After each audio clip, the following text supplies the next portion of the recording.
están? Les voy a dar aquí algunos ejemplos acerca del tema de esta semana, del tema de funciones en varias variables, un poco como para resumir los videos que han estado viendo, los recursos que hemos estado observando en la plataforma.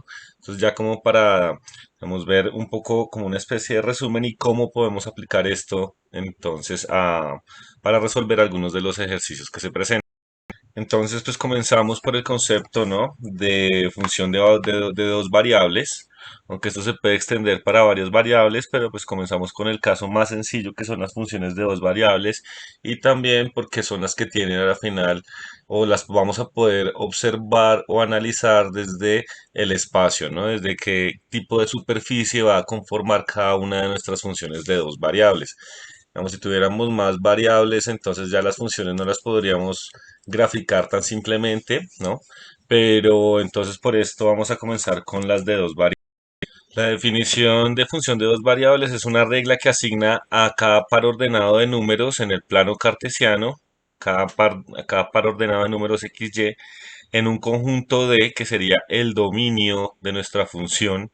Entonces fíjense que ahora el dominio de la función ya no va a ser un intervalo de números, ¿cierto? De la recta numérica, un intervalo de números, sino que ahora el dominio pasa a ser una región del plano cartesiano, ¿no? Entonces, cualquier punto que se encuentre dentro de esta región es un punto que pertenece al dominio, ¿no? Entonces, a cada uno de estos puntos se le va a asignar un único valor llamado, en este caso, f de xy, ¿no? La función. La función va a ser la relación de cada uno de los puntos del dominio con el valor de salida de la función que sería nuestro rango, ¿no? Entonces todos los posibles valores que pueda tener f de xy, pues va a ser entonces el intervalo o el conjunto de los posibles valores de la función, o sea, el rango de la función.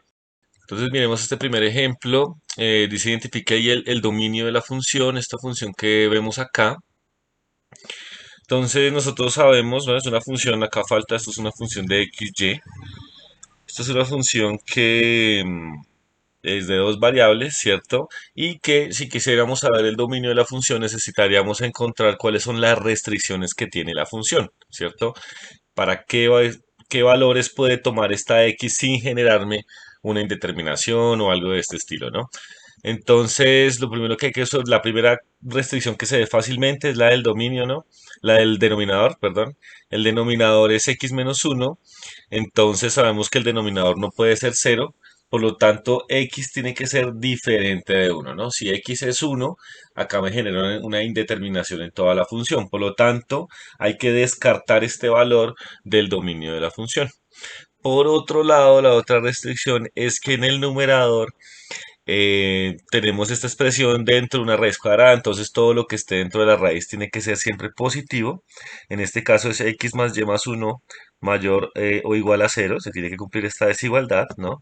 Que en últimas esto se transforma en una desigualdad, ¿no? De esta manera se puede expresar. Entonces fíjense que esto de alguna manera, si no tuviéramos una desigualdad, sino una igualdad acá, esto equivale o representa una recta en el plano, ¿no? Con pendiente menos uno y punto de corte con el eje Y en menos uno. Entonces vemos que en el dominio tiene que cumplirse que los valores posibles de Y siempre sean valores mayores o iguales a menos x menos uno, ¿no? Se tiene que cumplir también esta condición. Entonces, a la final, ¿cuál viene a ser el dominio de mi función? Pues van a ser el conjunto de pares ordenados, el conjunto de pares ordenados tales que se cumple esta desigualdad que está acá, ¿cierto?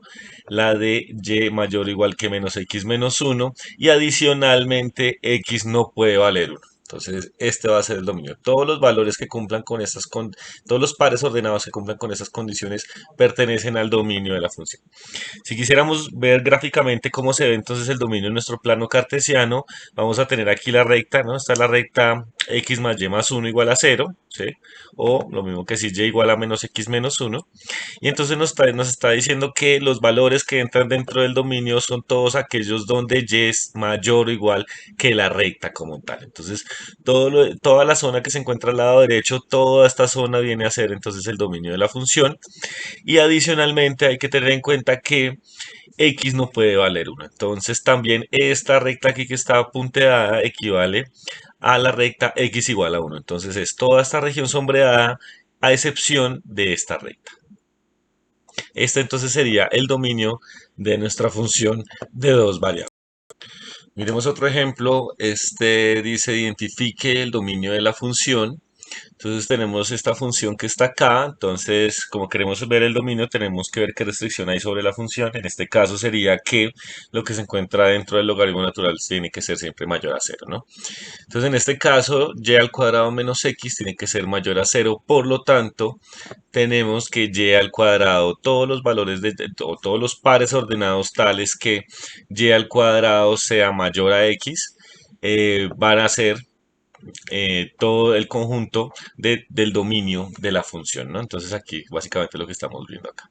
Gráficamente, ¿cómo se ve esto? Pues veamos, si esto es una desigualdad, si esto no fuera una desigualdad, sino una igualdad, esto sería x igual a y cuadrado, esto es una parábola, esto es una parábola de este estilo, ahora hacia la derecha, y tiene como vértice el punto 0, 0. ¿Sí? Entonces, fíjense, aquí está trazada, ¿no? Entonces, nos está diciendo que va a ser válido para todos los x menores a eh, a la parábola. Entonces, va a ser en este caso toda la zona izquierda del plano cartesiano cortada aquí, ¿no? Este va a ser el límite, va a estar dado por la parábola. Todos estos valores pertenecen al dominio. Fíjense que en este caso, como no es x menor o igual, sino es x menor que, los puntos que caen sobre la parábola no pertenecen al dominio de la función. Miremos otro ejercicio. Encuentre el dominio y el rango de esta función que está acá. ¿Sí? Entonces, si quisiéramos saber el dominio, de nuevo sabemos que necesitamos mirar las restricciones que hay sobre la función, en este caso que es lo que hay dentro de la raíz cuadrada tiene que ser mayor o igual a cero, ¿no? Entonces el dominio van a ser con el conjunto de pares ordenados tales que cumplen con esta condición que está acá, ¿no? Entonces, trabajando un poquito con esta condición, nos damos cuenta que acá me falta un igual, aquí falta un igual, esto es 9 mayor o igual que x al cuadrado más y al cuadrado. El caso es que tenemos entonces 9 mayor o igual que x al cuadrado más y cuadrado.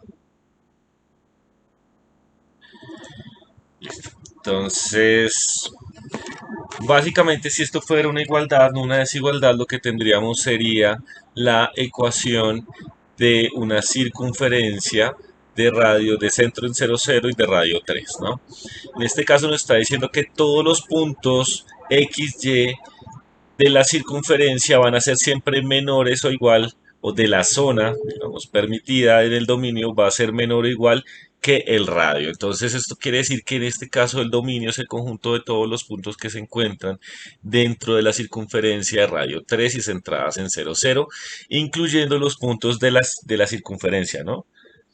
Los de radio 3 también porque esto es una desigualdad de mayor o igual que, o menor o igual que, para el caso de la circunferencia.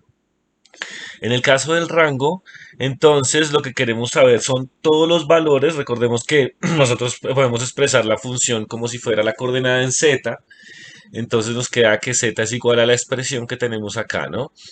Entonces, ¿cuáles son los posibles valores que puede tener z en el rango, ¿no? Entonces, o sea, los posibles valores de z me van a decir cuál es el rango de la función. Entonces, por un lado tenemos una restricción en cuanto a lo mínimo que puede z, ¿no? Que en este caso sería que todos los valores que se encuentren acá como mínimo tienen que ser mayores a cero, mayores o iguales a cero. Entonces, z como mínimo va igual a cero, ¿no? Y por otro lado, la otra condición que tenemos en este caso va a ser la siguiente, ¿no? ¿Cuál sería el valor mayor que podríamos tener dentro de esta función acá, ¿no? Que en este caso sería que, fíjense, tenemos un 9 aquí restándole la coordenada en x y y, entonces, y como es al cuadrado, siempre estos valores van a ser positivos, entonces siempre van a restar a 9, ¿no? Entonces, En este caso, se va a presentar el punto máximo que va a tomar el valor z cuando x y y sean cero, ¿no? Entonces, de tal manera que el mayor valor que puede tomar esta expresión, esta función, va a ser 9, ¿sí? En el caso en cuando x y y sean cero. Por lo tanto, vamos a tener esta otra condición que se presenta acá.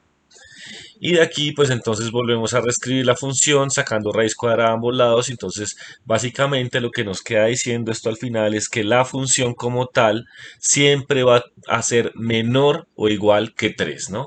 Entonces tenemos una cota inferior acá, z mayor o igual que cero, y tenemos una cota superior en z menor o igual a 3. Entonces, por lo tanto, el rango de la función van a ser todos los valores de z tales que están entre cero y 3, incluyendo también el valor de cero y el de 3.